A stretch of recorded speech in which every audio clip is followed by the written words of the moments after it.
watching sports on Shaw TV. Welcome back to the show. We're at NAIT, and this is Ryan. Ryan is a web design student, and you have a pretty cool board right beside us here. We don't have the potential employers here yet, but in case they're listening and they watch this tomorrow on TV, or today when you're watching this, what is your favorite project on your board? My favorite project that I worked on over the course of this semester is this project right here, POC Sales. It is actually a full framework for small e-commerce sites. So basically like a small business, like a home mom and pop shop kind of business, they can use this, which is a really small, minimalistic, and very ultimately cheap framework that we can build a full website around that allows them to completely update their own products at their leisure. I see a donut on that.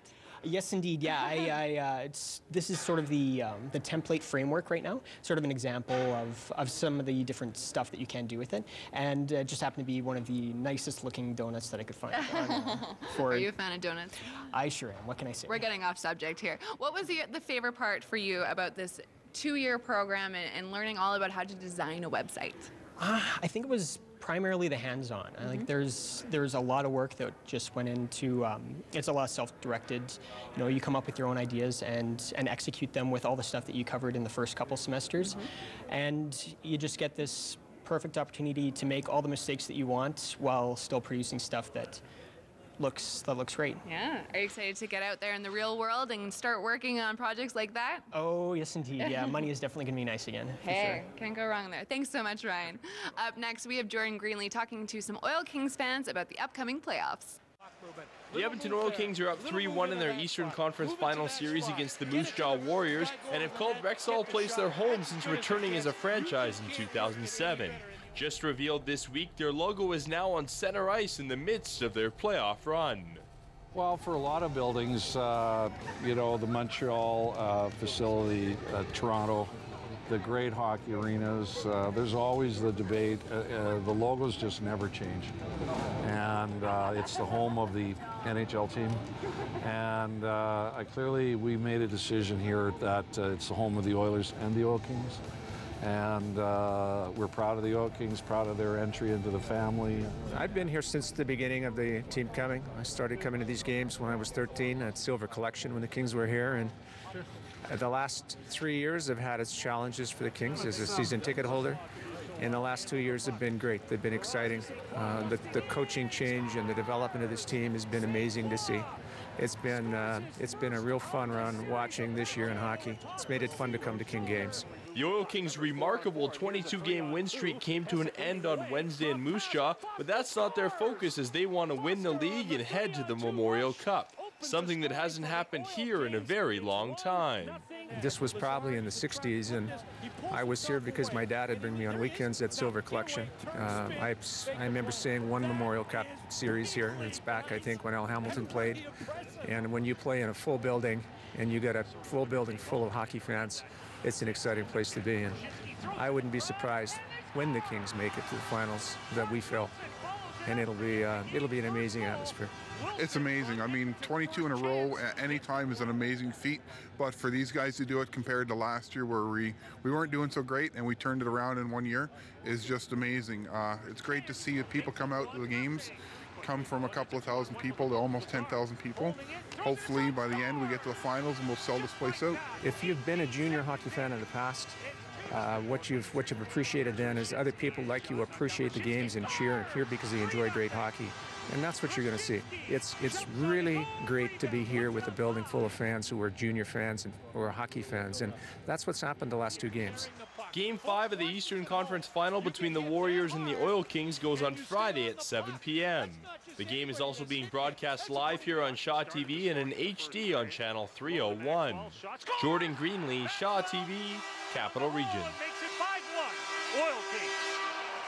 Thanks very much for that, Jordan. Up next, we have Victoria Gramlich, and she is a web design student as well. So tell me, which is your favorite project here on your board? You got some colorful stuff, and you got some white and black. One of the biggest things I've been working on right now is EdmontonFestivals.ca. I lived in the city for about 2 years, and I found out there's a lot of things going on in Edmonton right now. I just moved here, and I can definitely attest to that. I wanted an easy way for people of all ages and technical abilities to find out what's going on in Edmonton. So I created EdmontonFestivals.ca, a site that lists what's upcoming in Edmonton, all the events, and all the festivals. I see, and I see nice, big, colorful buttons that makes it very user-friendly. Did that play a big play a big part into how you designed this? Yes, in the original designs I had very small links, hard to find stuff. I wanted to make it very, very, very easy to use. All right, and Victoria, how excited are you to get out into the real world and start doing this every single day? I'm really excited about it. I'm happy to be working with what I'm passionate about right now and for the rest of my life. So if there's anyone from the city watching and they like the idea of your website, what would you say? EdmontonFestivals.ca, go ahead, check it out. There's a whole bunch of festivals coming up this month and a whole bunch more coming up next. Excellent. Thanks so much, Victoria. Up next, we have Tim Dancy, who's talking to the captain of our Edmonton Rush about their upcoming playoffs. Ball back to the offense. Let's go. Jimmy Quinlan is captain of the Edmonton Rush. He's also head coach and instructor of Vimy Ridge Academy's lacrosse program, seen here working a daily class. As a professional player, he's in his 8th year in the National Lacrosse League. Saturday, the Rush host Toronto Rock in their final regular season game. Quinlan broke into pro lacrosse with Toronto. I think I learned what it meant to be a professional, so I was fortunate that my only year in Toronto, we won the championship. So I was lucky. I played along some greats in Jim Veltman, Dan Lattiser, Bob Watson, and then guys like Colin Doyle and Blaine Manning. They still play today. So just some great leaders, kind of what it meant, and how to prepare and what it takes to really win in the NLL. So I was lucky in that sense that I had a great start. Your future's in coaching, Jimmy? I think so. One day I'd love to. So I like I definitely like the strategic part of the game, but I also love the competition. So playing and coaching right now is a perfect fit. Earlier in Jimmy's career, he was a noted offensive talent, now a transition playmaker. It's like I tell the kids here at school at Vimy Ridge that you got to be versatile and willing to change, and I think that's what's allowed me to stay in the league and have success. So Rush has a terrific defensive record. Yeah, we got a defense that definitely can play, so we'll play with anybody. It's a good group back there. It's a young group sprinkled in with a couple veterans. No gray hair really, except for maybe Steve Toll, who we just added. But for the most part, it's just a bunch of guys that are willing to pull on the same rope and do whatever it takes to win. So we've been fortunate here the first 15 games. We've got the more important ones down the stretch here coming. Some thought that Aaron Bold would be the most valuable player candidate on this team. Yeah, he's given us a chance to win, I think, every night, but maybe once, and that probably was because the defense let him down early. But I think he's been full value. I didn't know how well he would be, and he's just a great teammate and study of the game. He's always, talking about shooters and where they shoot and looking at the game film, so it's not really that surprising that he's having the success he's having. So while the Rush are the National Lacrosse League's top defensive team, they've struggled offensively. I think it's just one of those things where we got to bear down in and around the net, and it's no secret our power play's got to be better. It's not really a question of personnel; it's just execution. So we're getting looks, we're either dropping the ball or not making good shots. So with the one game here to go in the season and then the playoffs starting, we got to be better in that facet of our game. And if I think we are, we'll have more goals on the board.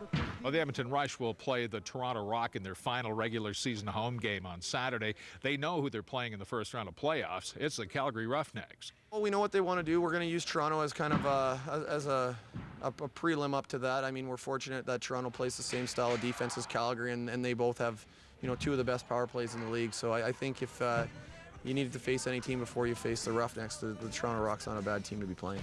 Tim Dancy, Shaw TV, Capital Region. Thanks very much for that, Tim. And after a double dose of sports, it's now time for your sports board. First, catch the Edmonton Rush take on Toronto at Rexall Place this Saturday. The game starts at 7 p.m. sharp, and if you bring some non-perishable food for our Fill the Food Bank's food drive, you'll get a free Edmonton Rush poster. Just find me at the game. Soccer fans, make sure you catch the FC Edmonton taking on the Vancouver Whitecaps for the Amway Canadian Championship. Game day is May 2nd at the Commonwealth Stadium. And with soccer now getting into full force, check out the FC Edmonton again on May 6th when they play the Carolina Railhawks at Clark Field. Check out Ticketmaster.ca for more information. We're going to switch locations. Coming up, we'll be downtown at Sun Life talking about Homeless Connect coming up this weekend. Stay tuned for that. We'll be right back.